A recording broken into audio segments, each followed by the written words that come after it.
Alors, ce dont je voulais parler, c'est de...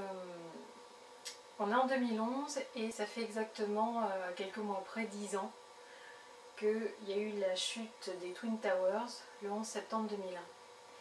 À cette époque-là, j'avais rédigé un petit ouvrage qui visait à expliquer ce que ça symbolisait en fait, cette chute des tours. 10 ans après, on voit bien de quoi il s'agit.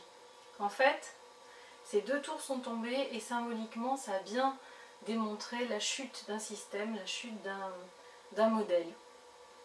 En plus, c'était au centre économique de New York, donc ça montre bien que quelque chose s'est effondré.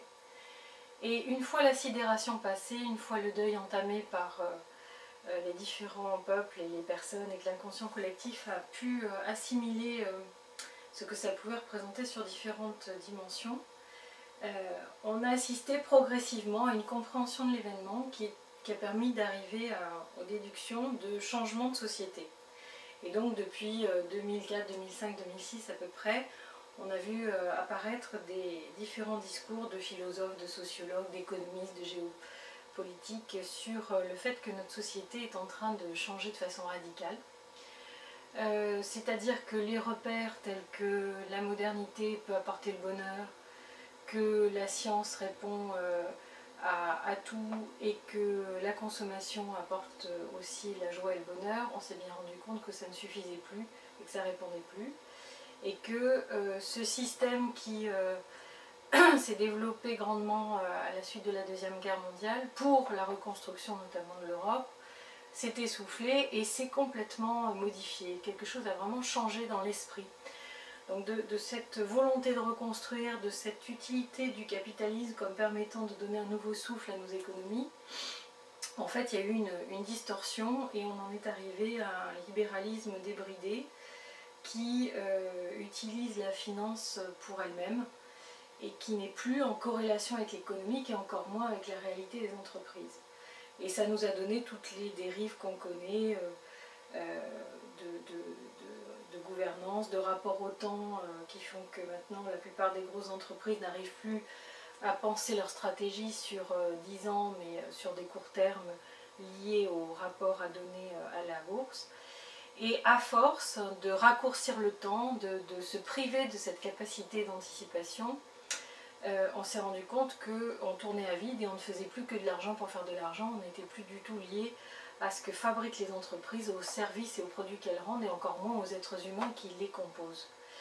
Et donc ce 11 septembre et ces tours qui se sont écroulés, je passe sur les événements politiques, ça a vraiment marqué les esprits. Il a fallu du temps. Et on se rend compte que ça a mis en exergue autre chose, ça a réveillé les citoyens et on a une vitalité des citoyens, des personnes qui ont vu leur conscience se réveiller et se dire peut-être qu'il fallait sortir de cette torpeur consumériste et de retrouver peut-être la notion de sens. Et le sens, ça se crée dans le temps, donc il faut aussi se réapproprier un temps de la réflexion, un temps de l'introspection, un temps de l'analyse, un temps de la stratégie, et curieusement ça revient au goût du jour. Après avoir disparu d'un certain nombre d'entreprises et d'institutions, on voit refleurir un certain nombre de dirigeants et d'équipes de direction qui se soucient de repenser leur stratégie dans le moyen et dans le long terme. Donc mon propos c'était de dire, voilà, nous avons bâti les ateliers de la mutation, pour rendre compte et expliquer ce changement de société, donc je ne le détaille pas là, je voulais simplement utiliser ce moment clé du 11 septembre pour en rendre compte.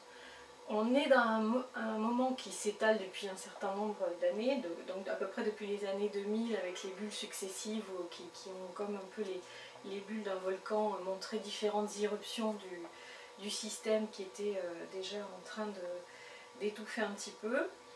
Et on est maintenant clairement 10 ans après dans une volonté de la plupart des personnes, que ce soit personnel, salariés, managers ou citoyens, enfin tous ensemble, une envie que les choses bougent, le sens politique réapparaît, les personnes se réapproprient la scène politique pour avoir envie de projets qui répondent à leurs préoccupations de tous les jours. Au sein des entreprises, après avoir connu des vagues assez importantes de souffrance au travail, il y a un élan pour recréer du bien-être au travail et une envie des personnes de retrouver du sens et quelque chose qui les motive tous les jours à travailler. Et on voit cette vivacité, cet élan, cette vitalité à différents endroits de la société. Et nous voulons en rendre compte dans les ateliers de la mutation, ou dans le cas bien particulier des entreprises, et de voir tout ce qui existe en fait comme innovation, comme créativité, comme envie de travailler différemment, comme initiative collective, comme gouvernance collégiale, comme forme d'intelligence participative. Nous voulons rendre compte de cette vie, de cette vitalité qui jaillit après ces moments d'effondrement, de deuil et de crise. Il existe du vivant dont il est temps de rendre compte.